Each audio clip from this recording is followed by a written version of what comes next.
नमस्कार खबरां दे इस बुलेटिन विच तुहाडा स्वागत है। मैं हां तरनजीत कौर। पहला पेश ने चुणवीआं खबरां।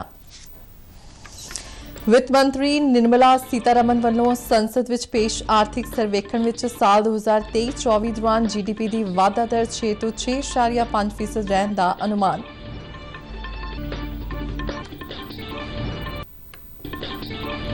राष्ट्रपति द्रौपदी मुर्मू अनुसार देश में स्थिर निडर और फैसले लैण वाली सरकार है जिहड़ी वड्डे सुपने साकार करने लई काम कर रही है।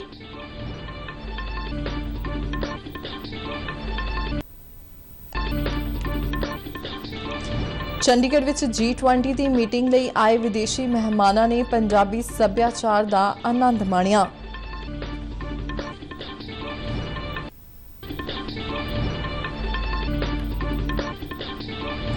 ते मूल अनाजां ते ऑर्गेनिक खेती नूं उत्साहित करन दे मंत्र नाल बटाला दे पिंड रंगीलपुर विखे किसान मेला आयोजित।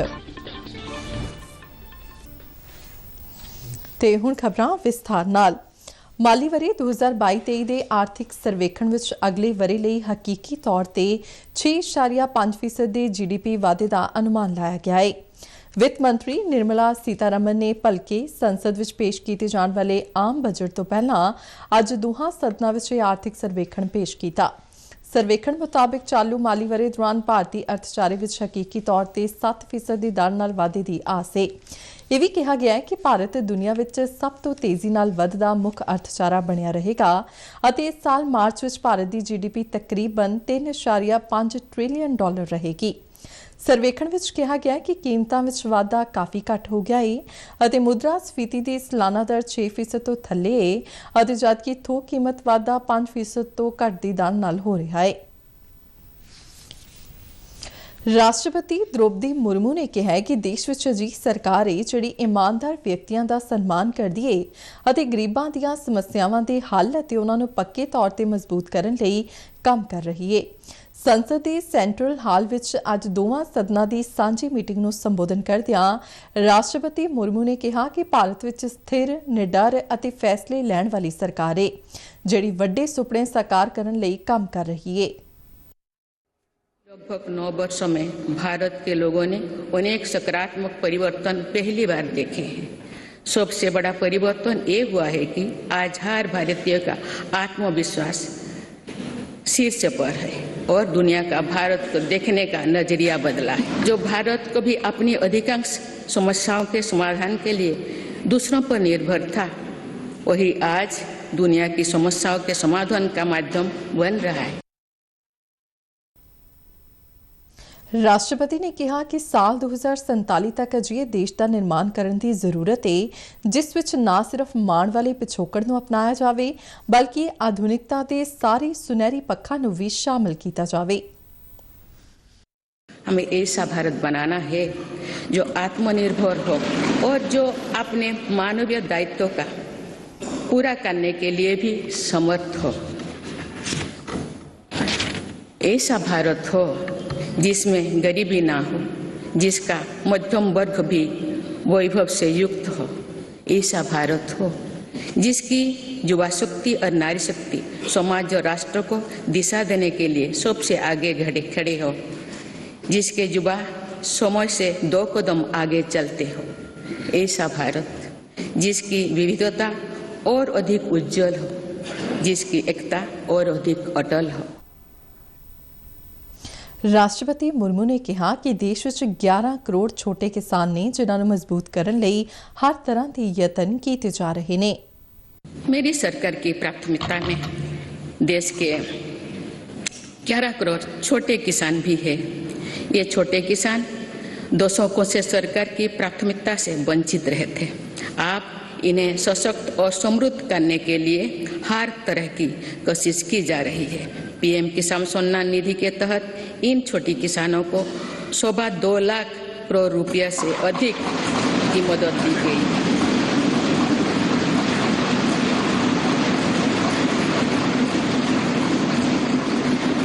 खास बात यह है कि इन लाभार्थियों में लगभग 3 करोड़ लाभार्थी महिलाएं हैं।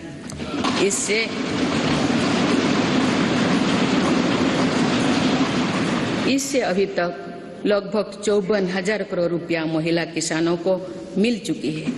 इसी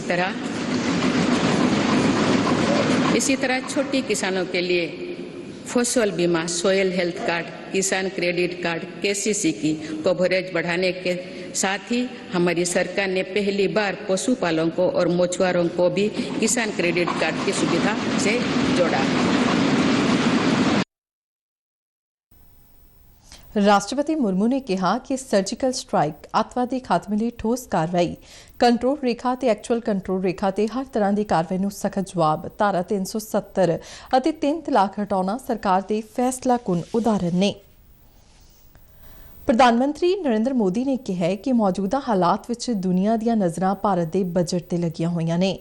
ਸੰਸਦ ਦਾ ਬਜਟ ਇਜਲਾਸ ਸ਼ੁਰੂ ਹੋਣ ਤੋਂ ਪਹਿਲਾਂ ਮੀਡੀਆ ਨਾਲ ਗੱਲਬਾਤ ਕਰਦਿਆਂ ਉਨ੍ਹਾਂ ਕਿਹਾ ਕਿ ਸਰਕਾਰ ਦਾ ਇੱਕੋ ਇੱਕ ਮੰਤਰ ਭਾਰਤ ਪ੍ਰਥਮ, ਨਾਗਰਿਕ ਪ੍ਰਥਮ ਹੈ। ਪ੍ਰਧਾਨ ਮੰਤਰੀ ਮੋਦੀ ਨੇ ਕਿਹਾ ਕਿ ਦੇਸ਼ ਦਾ ਬਜਟ ਆਮ ਨਾਗਰਿਕਾਂ ਦੀਆਂ ਉਮੀਦਾਂ ਅਤੇ ਆਸਾਂ ਨੂੰ ਪੂਰਾ ਕਰਨ ਦਾ ਇੱਕ ਯਤਨ ਹੈ। बजट की तरफ न सिर्फ भारत का लेकिन पूरे विश्व का ध्यान है। डावाडोल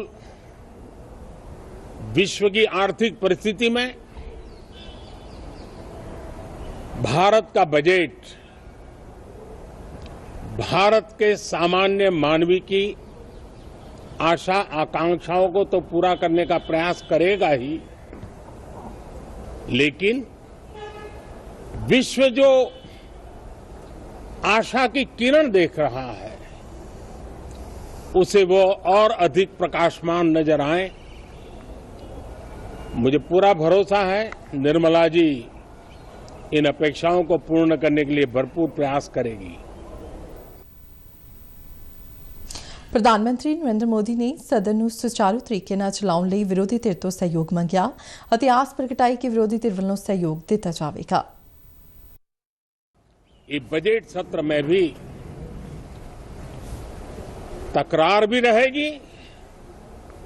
लेकिन तकरीर भी तो होनी चाहिए।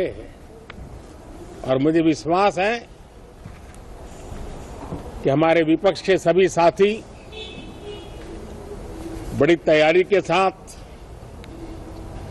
बहुत बारीकी से अध्ययन करके सदन में अपनी बात रखेंगे।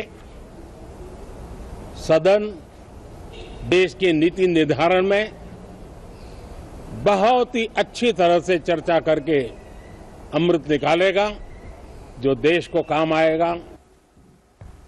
G20 ਦੀ ਭਾਰਤ ਦੀ ਪ੍ਰਧਾਨਗੀ ਤਹਿਤ ਕੌਮਾਂਤਰੀ ਵਿੱਤੀ ਸਰੰਚਨਾ ਕਾਰਜ ਸਮੂਹ ਦੀ 2 ਦਿਨ ਦੀ ਪਹਿਲੀ ਮੀਟਿੰਗ ਅੱਜ ਸ਼ਾਮ ਚੰਡੀਗੜ੍ਹ ਵਿੱਚ ਖਤਮ ਹੋਈ। ਇਸ ਮੀਟਿੰਗ ਵਿੱਚ G20 ਦੇ ਪ੍ਰਤੀਨਿਧਾਂ ਦੇ ਨਾਲ-ਨਾਲ ਮਹਿਮਾਨ ਦੇਸ਼ਾਂ ਅਤੇ ਕੌਮਾਂਤਰੀ ਸੰਗਠਨਾਂ ਸਮੇਤ 50 ਦੇਸ਼ਾਂ ਤੇ 93 ਪ੍ਰਤੀਨਿਧ ਮੌਜੂਦ ਰਹੇ। ਇਸ ਤੋਂ ਪਹਿਲਾਂ ਕੱਲ ਸ਼ਾਮ G20 ਦੇ ਪ੍ਰਤੀਨਿਧਾਂ ਲਈ ਚੰਡੀਗੜ੍ਹ ਦੀ ਸੁਖਨਾ ਝੀਲ ਤੇ G20 ਥੀਮ ਵਸੁਧੈਵ ਕੁਟੁੰਬਕਮ ਜਾਂ ਏਕ ਪ੍ਰਿਥਵੀ ਏਕ ਪਰਿਵਾਰ ਏਕ ਭਵਿष्य ਤੇ ਇੱਕ laser sound and light show ਦਾ ਆਯੋਜਨ ਕੀਤਾ ਗਿਆ। ਪੰਜਾਬ ਦੇ ਰਾਜਪਾਲ ਅਤੇ ਕੇਂਦਰ ਸ਼ਾਸਿਤ ਪ੍ਰਦੇਸ਼ ਚੰਡੀਗੜ੍ਹ ਦੇ ਪ੍ਰਸ਼ਾਸਕ ਬਨਵਾਰੀ ਲਾਲ ਪੁਰੋਹਿਤ ਵੀ ਇਸ ਮੌਕੇ ਮੌਜੂਦ ਰਹੇ। ਇਸ ਸ਼ੋਅ ਰਾਹੀਂ ਪੰਜਾਬ ਦੇ ਉੱਚ ਸੱਭਿਆਚਾਰ ਦੀ ਸ਼ਾਨਦਾਰ ਪੇਸ਼ਕਾਰੀ ਕੀਤੀ ਗਈ। ਮੀਟਿੰਗ ਵਿੱਚ ਸ਼ਾਮਲ ਮਹਿਮਾਨ ਪੰਜਾਬੀ ਬੋਲੀਆਂ ਅਤੇ ਗਿੱਧੇ ਤੇ ਨੱਚਦੇ ਨਜ਼ਰ ਆਏ।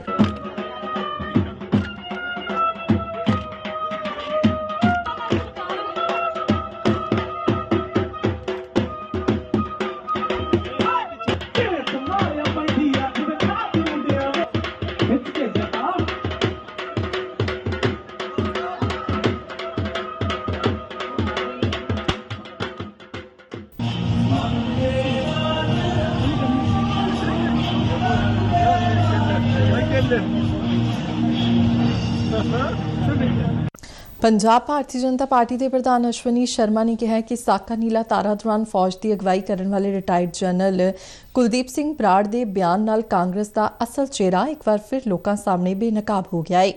ਪਠਾਨਕੋਟ ਵਿੱਚ ਅੱਜ ਪੱਤਰਕਾਰਾਂ ਨਾਲ ਗੱਲਬਾਤ ਕਰਦਿਆਂ ਉਨ੍ਹਾਂ ਦੋਸ਼ ਲਾਇਆ ਕਿ ਕਾਂਗਰਸ ਪਾਰਟੀ ਨੇ ਹਮੇਸ਼ਾ ਹੀ ਦੇਸ਼ ਨੂੰ ਵੰਡਿਆ ਹੈ। ਅੱਧਾ ਕਸ਼ਮੀਰ ਤੇ ਅੱਧਾ ਪੰਜਾਬ ਪਾਕਿਸਤਾਨ ਨੂੰ ਦੇ ਦਿੱਤਾ, ਜਦਕਿ ਅੱਧਾ ਬੰਗਾਲ ਵੀ ਪਾਕਿਸਤਾਨ ਦੇ ਹਵਾਲੇ ਕਰ ਦਿੱਤਾ ਗਿਆ। ਅਸ਼ਵਨੀ ਸ਼ਰਮਾ ਨੇ ਰਾਹੁਲ ਗਾਂਧੀ ਦੀ ਭਾਰਤ ਜੋੜੋ ਯਾਤਰਾ ਤੇ ਵਿਅੰਗ ਕੱਸਦਿਆਂ ਕਿਹਾ ਕਿ ਇਹ ਲੋਕ ਭਾਰਤ ਜੋੜੋ ਦੀ ਗੱਲ ਕਰਦੇ ਨੇ ਜਿਨ੍ਹਾਂ ਆਪਣੇ ਸਿਆਸੀ ਫਾਇਦੇ ਲਈ ਹਮੇਸ਼ਾ ਹੀ ਦੇਸ਼ ਨੂੰ ਵੰਡਿਆ ਹੈ। ਕੌਮੀ ਕਾਨੂੰਨੀ ਸੇਵਾ ਅਥਾਰਟੀ ਨਵੀਂ ਦਿੱਲੀ ਵੱਲੋਂ legal and defence council scheme ਤਹਿਤ ਦੇਸ਼ ਭਰ ਵਿੱਚ ਲੀਗਲ ਏਡ ਡਿਫੈਂਸ ਕੌਂਸਲ ਦਫ਼ਤਰ ਖੋਲ੍ਹੇ ਜਾ ਰਹੇ ਨੇ। ਪੰਜਾਬ ਤੇ ਹਰਿਆਣਾ ਹਾਈ ਕੋਰਟ ਦੇ ਚੀਫ ਜਸਟਿਸ ਰਵੀ ਸ਼ੰਕਰ ਝਾਅ ਨੇ ਅੱਜ ਵੀਡੀਓ ਕਾਨਫਰੰਸ ਰਾਹੀਂ ਬਠਿੰਡਾ ਸਮੇਤ 7 ਜ਼ਿਲ੍ਹਿਆਂ ਵਿੱਚ ਅਜਿਹੇ ਦਫ਼ਤਰਾਂ ਦਾ ਉਦਘਾਟਨ ਕੀਤਾ। ਇਹ ਦਫ਼ਤਰ ਖੋਲ੍ਹਣ ਦਾ ਮੰਤਵ ਫੌਜਦਾਰੀ ਮਾਮਲਿਆਂ ਵਿੱਚ ਜ਼ਰੂਰਤਮੰਦ ਵਿਅਕਤੀਆਂ ਨੂੰ ਮੁਫਤ ਕਾਨੂੰਨੀ ਸੇਵਾਵਾਂ ਮੁਹੱਈਆ ਕਰਵਾਉਣਾ ਹੈ। ਬਠਿੰਡਾ ਦੇ ਜ਼ਿਲ੍ਹਾ ਤੇ ਸੈਸ਼ਨ ਜੱਜ ਅਤੇ ਜ਼ਿਲ੍ਹਾ ਕਾਨੂੰਨੀ ਸੇਵਾਵਾਂ ਅਥਾਰਟੀ ਦੇ ਚੇਅਰਮੈਨ ਸੁਮਿਤ ਮਲਹੋਤਰਾ ਨੇ ਦੱਸਿਆ ਕਿ ਸਕੀਮ ਤਹਿਤ ਬਠਿੰਡਾ ਵਿੱਚ 6 ਵਕੀਲ ਨਿਯੁਕਤ ਕੀਤੇ ਗਏ ਨੇ। ਇਹ ਵਕੀਲ ਹੁਣ ਕੌਂਸਲ ਦੇ ਦਫ਼ਤਰ ਵਿੱਚ ਆਪਣੀਆਂ ਸੇਵਾਵਾਂ ਦੇਣਗੇ ਅਤੇ ਨਿੱਜੀ ਮਾਮਲਿਆਂ ਦੀ ਪੈਰਵੀ ਨਹੀਂ ਕਰ ਸਕਣਗੇ।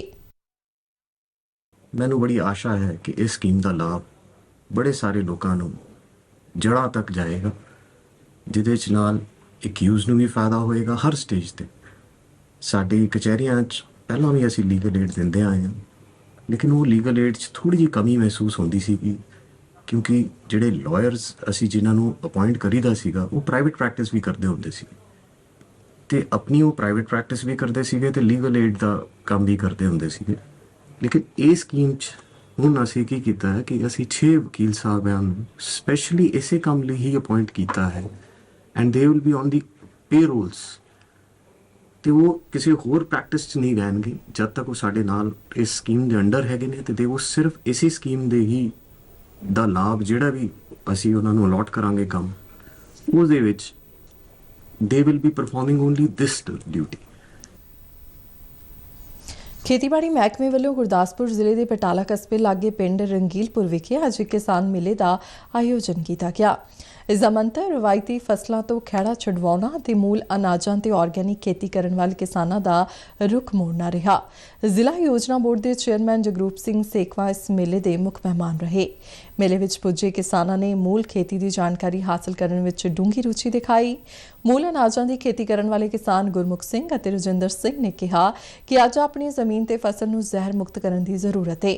ਅਜਿਹਾ ਕਰਕੇ ਹੀ ਰੋਗ ਮੁਕਤ ਤੇ ਸੁਚੱਜਾ ਜੀਵਨ ਜਿਉਣ ਵਿੱਚ ਮਦਦ ਮਿਲ ਸਕਦੀ ਹੈ। ਇਹ ਜੋ ਅਨਾਜ ਨੇ ਇਹ ਸਾਡੇ ਜਿਹੜੀਆਂ ਪੰਜਾਬ ਦੀਆਂ ਮੁੱਖ ਸਮੱਸਿਆਵਾਂ ਨੇ, ਜਿਹਦੇ 'ਚ ਚਾਹੇ ਵਾਤਾਵਰਨ ਦੀ ਗੱਲ ਕਰ ਲਓ, ਚਾਹੇ ਉਹ ਮਿੱਟੀ ਦੀ ਗੱਲ ਕਰ ਲਓ, ਹਵਾ ਪਾਣੀ ਦੀ ਗੱਲ ਕਰ ਲਓ, ਚਾਹੇ ਤੁਸੀਂ ਉਹ ਸਿਹਤ ਦੀ ਗੱਲ ਕਰ ਲਓ, ਇਹ ਹਰ ਪੱਖ ਤੋਂ ਸਾਡਾ ਪੰਜਾਬ ਨਿੱਘਰਦਾ ਜਾ ਰਿਹਾ ਵਾ। ਉਹਨਾਂ ਸਾਰੀਆਂ ਸਮੱਸਿਆਵਾਂ ਦਾ ਹੱਲ ਇਹਨਾਂ ਰਾਜਾਂ 'ਚ ਖੇਤੀਬਾੜੀ ਮਹਿਕਮੇ ਵੱਲੋਂ ਜਿਹੜਾ ਵਾ ਉਹ ਕੈਂਪ ਲਾਇਆ ਗਿਆ ਵਾ। ਇਸੇ ਕਰਕੇ ਗੱਲ ਲਾਇਆ ਗਿਆ ਵਾ ਕਿ ਪੰਜਾਬ ਦੇ ਅੰਦਰ ਇਸ ਖੇਤੀ ਨੂੰ ਅਸੀਂ ਵਧਾਉਣ ਵਾਸਤੇ ਫ੍ਰੀ ਬੀਜ ਵੰਡਦੇ ਹਾਂ, ਔਰ ਇਹਦੀ ਜਿਹੜੀ ਇਹ ਪ੍ਰੋਸੈਸਿੰਗ ਯੂਨਿਟ ਆ ਉਹ ਵੀ ਅਸੀਂ ਆਪਣੇ ਇੱਥੇ ਆਪਣੇ ਪਿੰਡ ਲਾਇਆ ਹੋਇਆ ਵਾ, ਜਿਹਦੇ 'ਚ ਅਸੀਂ ਕਿਸਾਨਾਂ ਦੀ ਜਿਹੜੀ ਹੈਗੀ ਆ ਕੋਪੇ ਜਿਹੜੀ ਆਉਂਦੀ ਆ ਫਸਲ ਜਿਹੜੀ ਆਉਂਦੀ ਆ ਉਹਦਾ ਜਿਹੜੀ ਪ੍ਰੋਸੈਸਿੰਗ ਕਰਕੇ ਦਿੰਦੇ ਆ। ਅਸੀਂ ਖਾਦਾਂ ਪਾ ਕੇ ਬੀਜ ਜਿਹੜੇ ਖਰਾਬ ਕਰ ਲਏ ਆ, ਸਾਡੀ ਫਸਲ ਖਰਾਬ ਹੋ ਚੁੱਕੀ ਆ, ਤੇ ਇਸ ਕਰਕੇ ਇਹਨਾਂ ਦਾ ਮੰਤਵ ਇਹ ਆ ਸਰਕਾਰ ਦਾ ਕਿ ਇਹ ਕੁਦਰਤੀ ਖੇਤੀ ਵੱਲ ਲੋਕੀ ਜਾਣ, ਆਰਗੈਨਿਕ ਲੋਕੀ ਬੀਜ ਬੀਜਣ, ਜਿਹਦੇ ਵਿੱਚ ਘੁੰਗਣੀ ਆ, ਜਿਸ ਤਰ੍ਹਾਂ ਜੌਂ ਆ, ਜਵਾਰ ਆ ਤੇ ਕੋਦਰਾ ਆ, ਇਹਦੀ ਜਿਹੜੀ ਖੇਤੀ ਕੀਤੀ ਜਾਵੇ।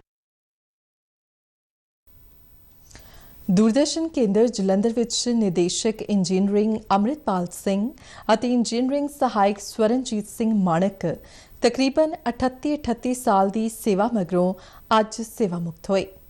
ਕੋਰੋਨਾ ਦੀਆਂ ਹਦਾਇਤਾਂ ਦੀ ਪਾਲਣਾ ਕਰਦਿਆਂ ਦੂਰਦਰਸ਼ਨ ਦਫ਼ਤਰ ਵਿਖੇ ਇੱਕ ਵਿਦਾਇਗੀ ਪਾਰਟੀ ਦਾ ਆਯੋਜਨ ਕੀਤਾ ਗਿਆ। ਕੇਂਦਰ ਦੇ ਵੱਖ-ਵੱਖ ਸੈਕਸ਼ਨਾਂ ਦੇ ਮੁਖੀਆਂ ਨੇ ਉਨ੍ਹਾਂ ਦੀਆਂ ਸੇਵਾਵਾਂ ਅਤੇ ਸੰਸਥਾ ਨੂੰ ਦਿੱਤੇ ਉਨ੍ਹਾਂ ਦੇ ਯੋਗਦਾਨ ਦੀ ਸ਼ਲਾਘਾ ਕੀਤੀ। ਦੋਹਾਂ ਅਧਿਕਾਰੀਆਂ ਨੂੰ ਸਨਮਾਨ ਚਿੰਨ੍ਹ ਵਜੋਂ ਤੋਹਫੇ ਭੇਂਟ ਕੀਤੇ ਗਏ।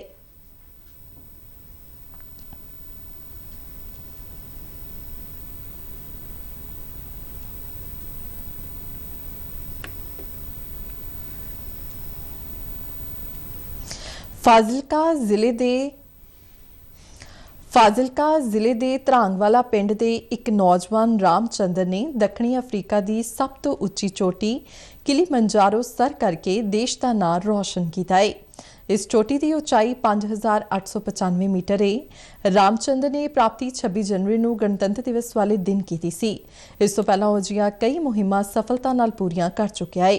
ਇਸ ਪ੍ਰਾਪਤੀ ਲਈ ਫਾਜ਼ਿਲਕਾ ਜ਼ਿਲ੍ਹੇ ਦੇ deputy commissioner doctor Senu Duggal ਨੇ ਰਾਮਚੰਦਰ ਨੂੰ ਵਧਾਈ ਦਿੰਦਿਆਂ ਕਿਹਾ ਕਿ ਉਸ ਦੀਆਂ ਇਹ ਸਾਹਸਿਕ ਗਤੀਵਿਧੀਆਂ ਹੋਰਨਾਂ ਨੌਜਵਾਨਾਂ ਲਈ ਰਾਹ ਦਸੇਰਾ ਬਣਨਗੀਆਂ। ਖਬਰਾਂ ਦੇ ਬੁਲੇਟਿਨ ਸਾਡੇ ਦਰਸ਼ਕ RNU DDK ਜਲੰਧਰ ਦੇ YouTube ਚੈਨਲ, Facebook ਪੇਜ ਅਤੇ Twitter ਹੈਂਡਲ ਤੇ ਵੀ ਵੇਖ ਸਕਦੇ ਨੇ। ਤੇ ਬੁਲੇਟਿਨ ਦੇ ਅਖੀਰ ਵਿੱਚ ਚੁਣਵੀਆਂ ਖਬਰਾਂ ਇੱਕ ਵਾਰ ਫਿਰ ਤੋਂ। ਵਿੱਤ ਮੰਤਰੀ ਨਿਰਮਲਾ ਸੀਤਾਰਮਨ ਵੱਲੋਂ ਸੰਸਦ ਵਿੱਚ ਪੇਸ਼ ਆਰਥਿਕ ਸਰਵੇਖਣ ਵਿੱਚ ਸਾਲ 2023-24 ਦੌਰਾਨ GDP ਦੀ ਵਾਧਾ ਦਰ 6 ਤੋਂ 6.5% ਰਹਿਣ ਦਾ ਅਨੁਮਾਨ। ਰਾਸ਼ਟਰਪਤੀ ਦ੍ਰੋਪਦੀ ਮੁਰਮੂ ਅਨੁਸਾਰ ਦੇਸ਼ ਵਿੱਚ ਸਥਿਰ, ਨਿਡਰ ਅਤੇ ਫੈਸਲੇ ਲੈਣ ਵਾਲੀ ਸਰਕਾਰ ਹੈ ਜਿਹੜੀ ਵੱਡੀ ਸੁਪਨੇ ਸਾਕਾਰ ਕਰਨ ਲਈ ਕੰਮ ਕਰ ਰਹੀ ਹੈ।